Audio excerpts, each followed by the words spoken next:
Bonjour à toutes et à tous, bienvenue dans ce nouveau numéro d'Isère Mag. Je suis ravie de vous retrouver dans cette émission qui vous présente en images et en son les dernières nouvelles du département, également mises en avant dans ce magazine numéro 52. Nous sommes ici au collège Aimé Césaire à Grenoble, que certains découvrent pour la première fois. Un collège qui accueille des enfants de 35 nationalités, symbolisés par les petites gommettes derrière moi sur le poster. Comme la rentrée, c'est parfois un peu difficile, on va vous accompagner en douceur avec notamment, juste après le sommaire, l'interview de la vice-présidente en charge de l'éducation, Cathy Simon. La convention de partenariat sur la sécurité publique renouvelée entre le département et l'État, auquel se sont joints la gendarmerie et la police. Une façon de construire ensemble une sécurité du quotidien plus proche et plus efficace. C'était l'un des temps forts de l'été 2025 en Isère. Le passage du Tour de France, l'un des événements sportifs les plus suivis au monde. C'est ainsi que Vif, commune du sud d'Isère et village départ, a changé de braquet en ce jour de juillet. Soyons terribles pour éviter au peuple de l'être. Tout un programme. La phrase est signée Danton et illustre la terreur, période à laquelle le musée de la Révolution française à Visil consacre une exposition baptisée 1793-1794, un tourbillon révolutionnaire. On a rangé les sacs de plage et ressorti les cartables. Une nouvelle année scolaire commence. Un moment toujours chargé en émotions, mais toujours motivant. Bonjour Cathy Simon. Bonjour. Je rappelle que vous êtes vice-présidente du département en charge de l'éducation. On s'était retrouvés l'an dernier au collège François Truffaut à l'île d'Abo. Après un cinéaste, c'est un poète, écrivain, homme politique qui donne son nom à l'établissement dans lequel nous nous trouvons aujourd'hui. On est donc au collège Aimé Césaire à Grenoble. Si vous voulez bien, on peut peut-être commencer par réexpliquer un petit peu quel est le rôle des départements dans les collèges, un rôle attribué par les lois de décentralisation. L'État gère l'enseignement, recrute les profs et les départements, qu'est-ce qu'ils font alors? Eh bien en fait les départements c'est la coquille de l'établissement, c'est-à-dire que nous sommes propriétaires des bâtiments, nous les construisons, nous les rénovons, nous les réaménageons et nous proposons des actions qui peuvent être à la fois pédagogiques mais qui sont obligatoires et matérielles pour l'enseignement auprès de nos enfants. Quel est le budget consacré à l'éducation par le département? Alors il est énorme, il est de 135 millions d'euros. C'est justement toutes les créations que nous pouvons voir, c'est les rénovations, c'est l'achat de matériel bureau, table, chaise. C'est la création, comme ici à Aimé Césaire, de la cour Oasis, mais comme dans d'autres établissements scolaires. Voilà, et c'est de l'argent, des subventions qui sont données pour des actions éducatives avec le pays de C. Cette année, il y a 66 000 collégiens qui font leur entrée dans le département. Dans combien d'établissements? Nous sommes sur 97 établissements publics. Et puis, nous avons aussi les collégiens qui rentrent dans les établissements privés. Il ne faut pas les oublier. Donc voilà, c'est une pléthore d'enfants qui font aujourd'hui leur rentrée scolaire, en tout cas pour les 6e. En 10 ans, les collèges ont été presque complètement transformés en Isère. Écoutez, c'est une politique éducation dont on est fier en effet parce qu'on a pris la mesure que l'éducation et la culture étaient trop importantes aujourd'hui dans notre société pour faire grandir les enfants d'aujourd'hui et faire en sorte qu'ils se sentent bien dans la société de demain. Donc en effet, ce sont du budget qui n'ont jamais été coupés ou en tout cas alloués à d'autres politiques. On a revu en effet notre politique, on a souhaité faire de la rénovation, de la reconstruction. Donc sur 97 collèges, à la fin de notre mandat, j'allais dire que 72 à 80 collèges vont être rénovés, pas reconstruits, mais en tout cas reconstruits partiellement.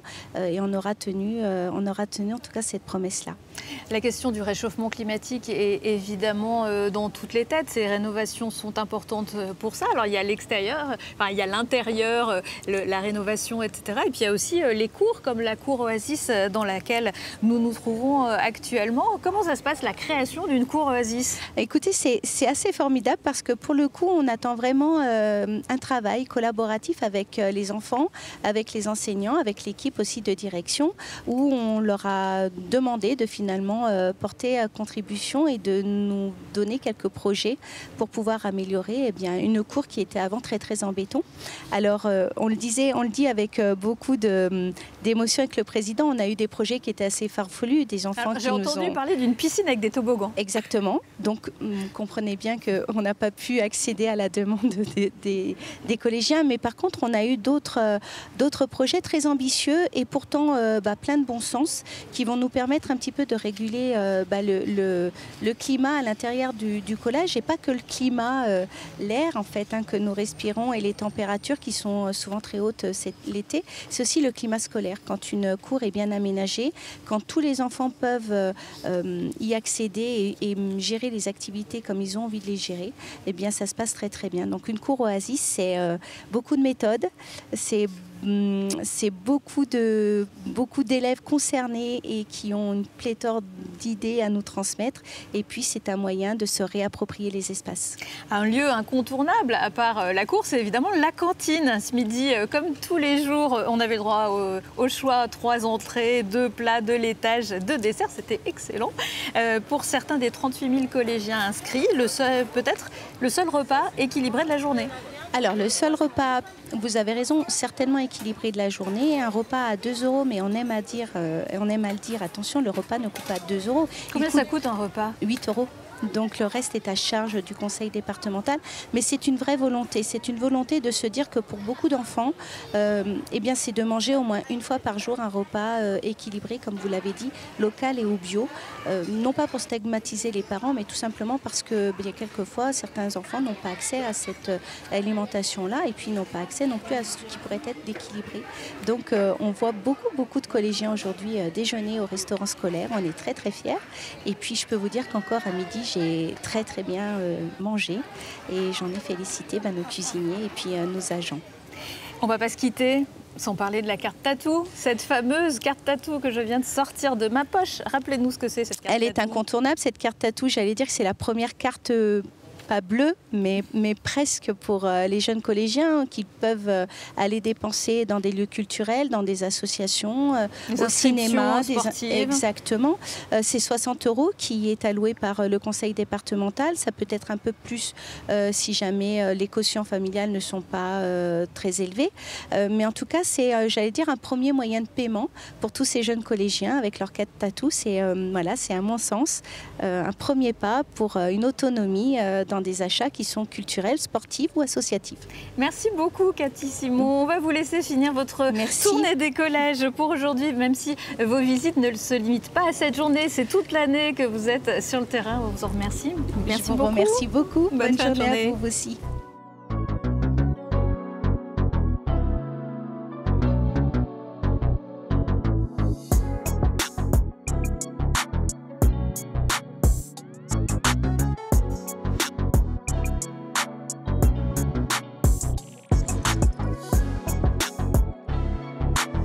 Bonjour Didier Laurent. Bonjour. Vous êtes principal du collège Aimé Césaire depuis 4 ans maintenant. Nous nous trouvons au centre de cette cour végétalisée qu'on appelle un oasis, qui est en place depuis la rentrée 2024.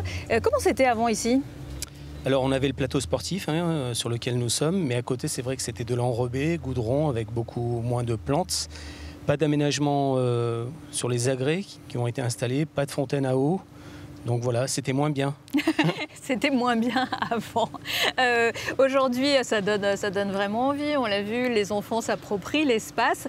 Ils s'approprient l'espace parce que même si ce n'est pas eux, cette année, qui ont créé cet espace, ce sont leurs prédécesseurs, il y a eu une concertation, une large concertation des adultes, des enfants. Tout un travail qui a été réalisé avec notre conseil de la vie collégienne et des éco-délégués présents qui ont donné leur avis sur leurs envies, leurs besoins aussi dans une cour de récréation. Et on a été raccord avec le département sur ces sujets-là. Il y a des choses qui ont été apportées par les enfants aussi. Et on voit que vraiment la cour elle correspond à des besoins d'adolescents aussi. On voit tous les aménagements qui sont nécessaires pour qu'ils se dépensent aussi physiquement. Et puis tous les petits recoins, voilà, avec un espace qui est complètement investi. Et on a senti vraiment un effet déjà l'année dernière sur le climat scolaire de l'établissement qui est au cœur de notre projet d'établissement avec des enfants. Le climat, il est plus apaisé ? Alors un climat plus apaisé, voilà, avec des enfants qui vaquent à leurs occupations dans des petits groupes. Un sentiment d'appartenance, il est très important au moment de l'adolescence. Et là, on voit qu'il y a des enfants qui semble en bien-être dans cet espace. Et nous, on est ravis évidemment de cela, parce qu'un climat apaisé, c'est des apprentissages réussis et c'est un cercle vertueux, ce qu'on essaye de mettre en place avec toutes les équipes du collège tout au long de l'année. Il y a combien d'élèves dans cet établissement ? 534 à cette rentrée, voilà, et on est un peu plus d'une soixantaine d'adultes au travail au quotidien, dans des multi-professions, voilà, et c'est vraiment un travail d'équipe. Merci beaucoup, monsieur Laurent. Merci. Tout fini pour assurer la sécurité des biens et des personnes, notamment aux abords des collèges. C'est l'objectif de la convention renouvelée entre le département de l'Isère et les services de l'État, police et gendarmerie nationale. Depuis 2023, le département a octroyé près de 800 000 € de subventions à 36 communes ou intercommunalités désireuses de déployer la vidéoprotection sur leur territoire. C'est le cas notamment dans la vallée du Grésivaudan.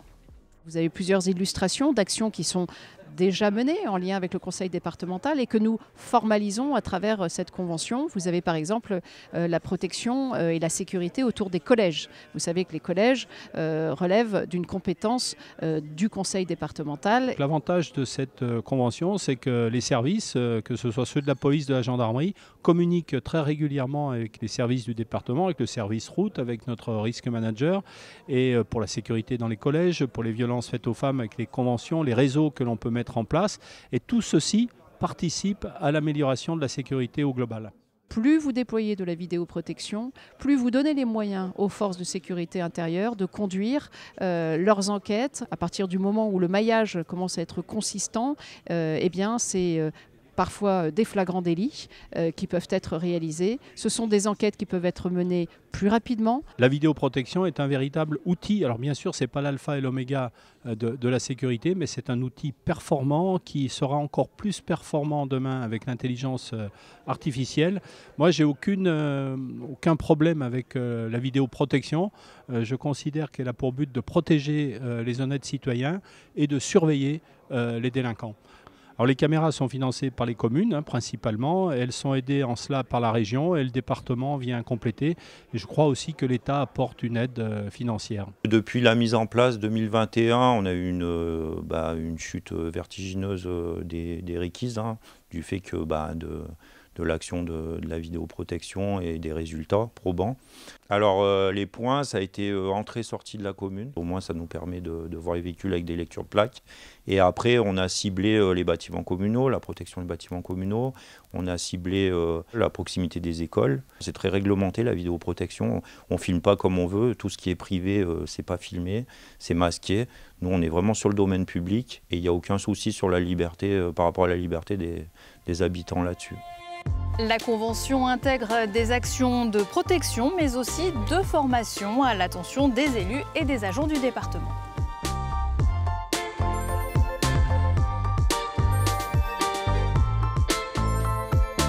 Le 24 juillet dernier, Vif accueillit le Tour de France pour la première fois de son histoire. Village départ de la 18e étape, la commune iséroise a accueilli des milliers de spectateurs dans ses rues, tandis que 15 millions de téléspectateurs suivaient les exploits des coureurs de l'Isère à Courchevel, en Savoie.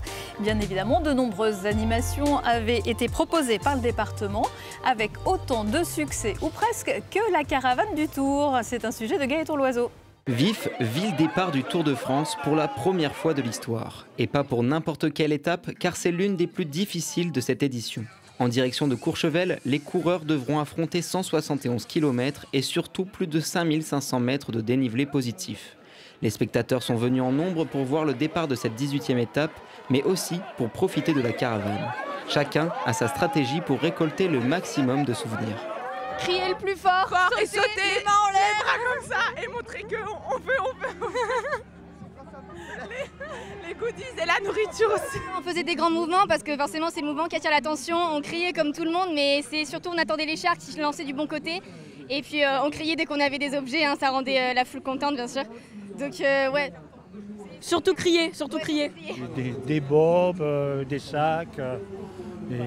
Des petits biscuits, des choses comme ça pour les petits enfants en particulier. Faut crier, sourire et puis voilà, être agile un petit peu. Après, voilà, on le fait pour les jeunes et puis après on va voir ce qu'on a collecté puis on partagera avec les copains aussi. Il faut montrer la cible le plus haut possible et on a eu visé ici aussi, on a fait, du coup on la met au-dessus de la cible.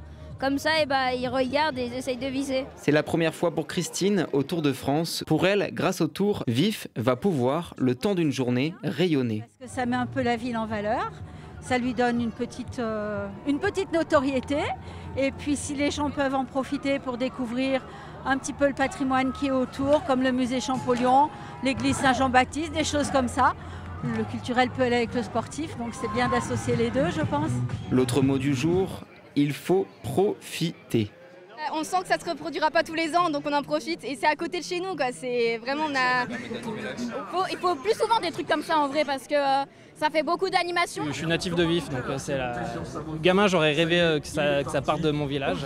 Maintenant, c'est arrivé, donc j'y vais avec mon garçon. Donc ouais, c'est chouette. Maintenant, on attend les cyclistes. C'est quand même les vraies vedettes, normalement. Une étape qui s'est conclue par la victoire de Ben O'Connor devant Tadej Pogačar.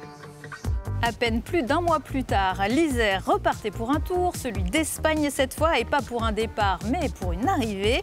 Parti d'Italie en passant le col de Montgenèvre, le Lotaret, l'Oison et la métropole grenobloise, les coureurs de la 4e étape de la Vuelta filaient vers la Chartreuse pour couper la ligne d'arrivée en milieu d'après-midi dans la perspective de l'église de Voiron. Un moment magique pour plus de 10 000 spectateurs et pour la commune iséroise qui envisage maintenant d'accueillir, qui sait, le Tour de France.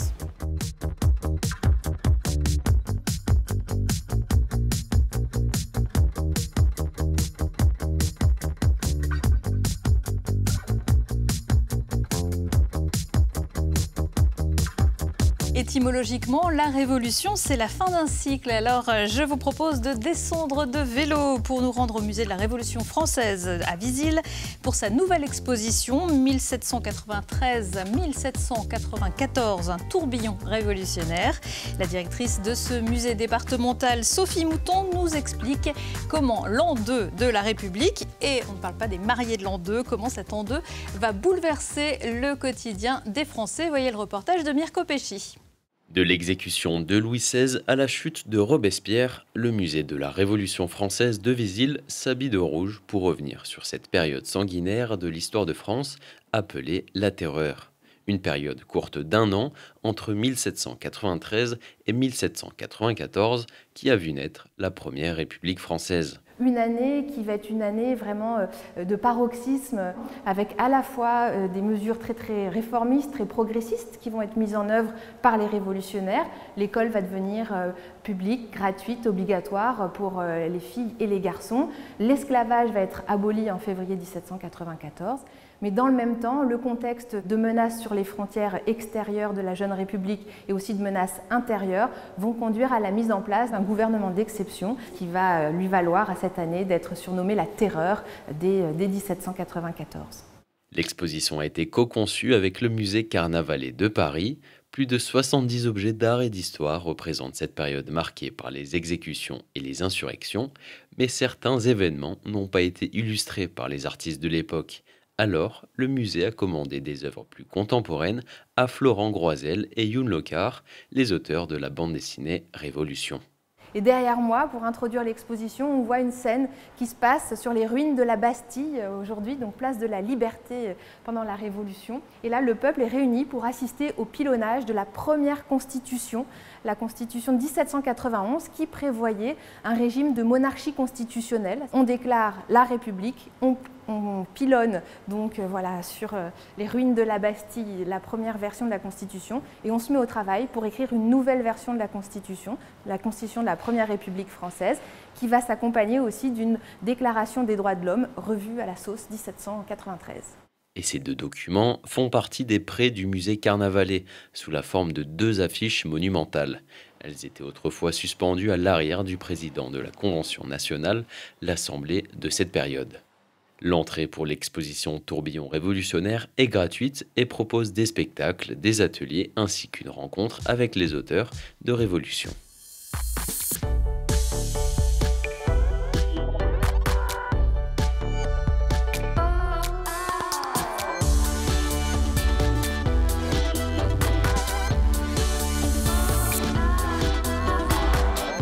Lui a aussi fait le tour de France et cette fois l'Isère est monté sur la plus haute marche du podium.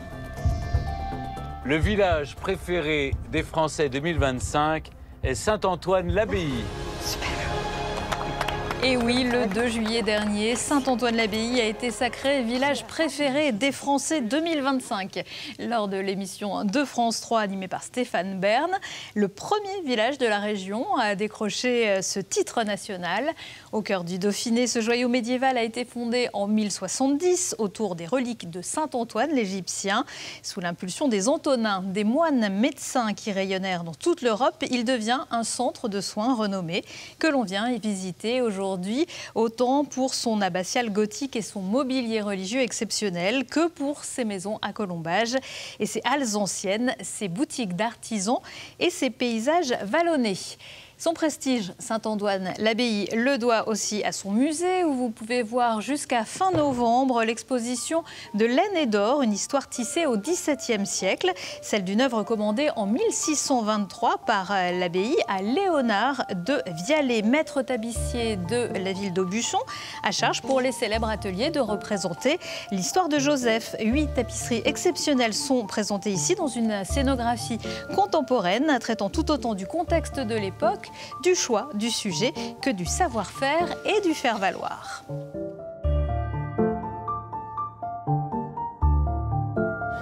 Dans l'agenda également, c'est le rendez-vous que les petits et les grands les enfants attendent entre la rentrée et Noël, le Festival international du cirque Auvergne-Rhône-Alpes. Les premiers spectateurs ont bien grandi puisque ce sera déjà la 23e édition du 20 au 23 novembre au Palais des Sports de Grenoble, avec des numéros toujours aussi impressionnants, un jury de stars et un nouveau monsieur loyal cette année, Benjamin Castaldi. Ambiance nettement plus calme du 3 au 7 décembre au Festival international d'Autran, qui fête lui sa 42e édition. Une nouvelle équipe a pris le relais pour cette proposition montagne, cinéma et culture, en posant de nombreuses questions sur les équilibres homme-animal, monde vivant, monde moderne, économie, écologie, tout en réunissant de nombreux acteurs du territoire dans une volonté affirmée de dialogue et de bienveillance. Mamma Mia, Dolce Cinema, les rencontres du cinéma italien, c'est du 8 au 30 novembre à Grenoble et un peu partout en Isère. Coup de projecteur sur les années de plomb de la fin des années 60 au début des années 80, avec 4 films, dont Il Divo de Paolo Sorrentino, et une conférence. Le festival proposera aussi des films en avant-première, des œuvres contemporaines inédites en France et des courts-métrages.